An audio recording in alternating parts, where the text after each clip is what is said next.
Olha só, vamos nos transportar para um momento decisivo. Imagina a cena. O povo de Israel está ali, nas campinas de Moabe, prestes a finalmente receber a terra prometida. É o começo de uma nova era. Mas, bem no meio dessa expectativa toda, surge um problema antigo que podia colocar tudo a perder. A questão era, como é que se protege o legado de uma família? E essa pergunta não é só filosofia, não. Ela está no centro de uma baita questão legal, super complexa, que apareceu bem ali, naquele momento. Pensa no peso disso. E se a herança de uma família, sabe, a terra, que é a base da identidade deles, pudesse do nada simplesmente sumir, desaparecer? Certo, então bora mergulhar nessa história. O ponto de partida é um caso que, olha, todo mundo achava que já estava resolvido. É o caso das filhas de Zelofiade. Elas tinham conseguido uma coisa inédita, uma conquista e tanto: o direito de herdar a terra do pai, já que ele não teve filhos homens. Poxa, um avanço gigante para a época, né? Mas aí acontece uma coisa. Os líderes da tribo de Manassés, que era a tribo delas, chegam para falar com Moisés.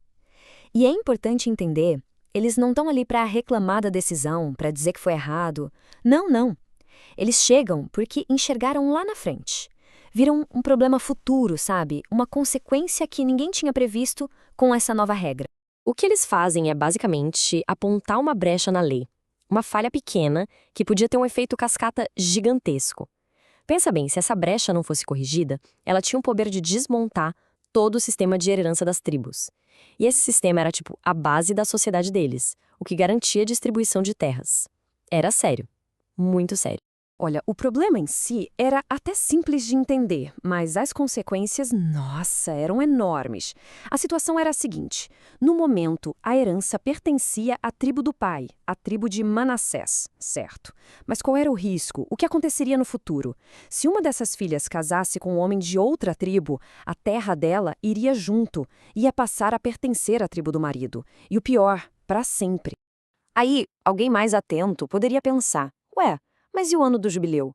E é uma boa pergunta, porque essa era uma lei sensacional, criada justamente para evitar esse tipo de coisa, a perda definitiva da terra. A regra era clara: a cada 50 anos, toda a terra tinha que voltar para os seus donos originais, para a tribo original. Era uma espécie de reset. Pois é, e é exatamente aqui que a história tem uma reviravolta irônica. Aquela lei que devia ser a salvação, a rede de segurança, o jubileu, na verdade só ia piorar as coisas. É meio absurdo, mas os líderes perceberam que, nesse caso específico, o jubileu não ia devolver a terra para a tribo de Manassés. Pelo contrário, ele ia, na verdade, confirmar a transferência para a tribo do marido. Ou seja, a solução virou parte do problema. Um paradoxo legal de dar nó na cabeça. Então, o impasse está formado. Como é que se resolve um paradoxo desses? Bom, a questão é levada diretamente a Moisés. E ele, por sua vez, busca uma orientação divina para conseguir criar uma regra que fosse, ao mesmo tempo, clara e justa para todo mundo. E a primeira parte da resposta já é muito significativa. É um reconhecimento. Moisés, trazendo a palavra de Deus, confirma que a preocupação dos líderes fazia todo sentido. Era uma preocupação legítima, importante. Ele basicamente valida o argumento deles, dizendo: olha, o que a tribo dos filhos de José está falando é justo. A solução que vem a seguir é genial. É um equilíbrio perfeito. De um lado, as filhas continuam com a liberdade de escolha. O texto diz: sejam por mulheres a quem bem parecer aos seus olhos, ou seja, elas podem se casar com quem quiserem. Mas essa liberdade vem com uma condição, uma responsabilidade com a comunidade. A condição é, contanto que se casem na família da tribo de seu pai. É uma sacada incrível que une o direito individual com a necessidade de preservar o grupo. E o mais interessante é que essa decisão não valeu só para esse caso. O que começou como uma solução pensada para 5 irmãs acabou virando uma lei, um precedente legal para toda a nação de Israel. Era uma forma de garantir que esse mesmo problema não acontecesse de novo nunca mais. Então, a partir dali, o princípio fundamental ficou estabelecido. Ponto número 1. A herança de uma tribo não pode passar para outra tribo. Ponto. E ponto número 2. Cada israelita deve se manter ligado, se apegar à herança da sua própria tribo.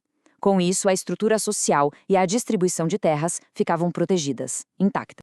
A partir daquele momento, para qualquer mulher que se tornasse herdeira, a regra ficou bem simples, um passo a passo. Funciona assim. Primeiro, a filha herda a terra. Segundo, ela precisa se casar com alguém de dentro da tribo do pai dela. E o resultado, terceiro passo, a herança fica preservada para a tribo original. Lógico, direto e muito eficaz. Tá, mas e as mulheres que começaram essa história toda? Como termina para elas? Bom, o legado delas foi, sim, protegido, e elas acabaram se tornando o primeiríssimo exemplo da aplicação dessa nova lei. A gente vê no relato que Mahlah, Tirza, Hogla, Milca e Noa, as 5 irmãs, seguiram direitinho a nova orientação. Elas se casaram com os seus primos, que eram filhos dos seus tios, todos, claro, da mesma tribo de Manassés. E o resultado final qual foi? O texto encerra a questão de forma bem direta. Assim, a sua herança ficou na tribo da família de seu pai. Ou seja, problema identificado, solução encontrada e, o mais importante, legado preservado. Missão cumprida. Essa solução, encontrada lá atrás para resolver o problema das filhas de Zelofiade, deixa pra gente uma pergunta que continua super atual, sabe? Uma pergunta que vai muito além dessa história antiga. Entre a liberdade do indivíduo e a necessidade de preservar um legado coletivo, onde é que a gente encontra o equilíbrio certo? Essa é uma questão que, no fundo, a gente continua tentando responder até hoje.